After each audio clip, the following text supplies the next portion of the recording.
to, že je to moja prvá zima v aute, tak si myslím, že to docela zvládam. Už som si aj zvykol na tie úkony, že musíš ráno vstať, poupratovať veci, zatopiť auto.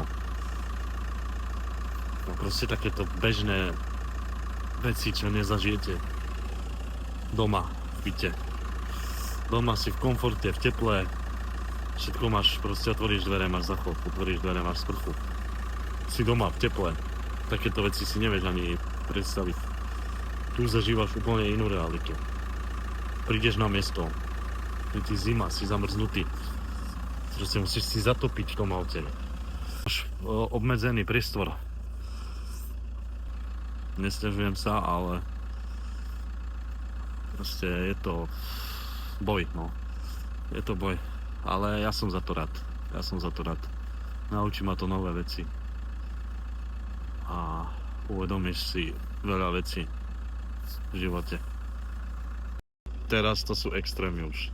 Tá zima, čo prišla, to sú extrémy.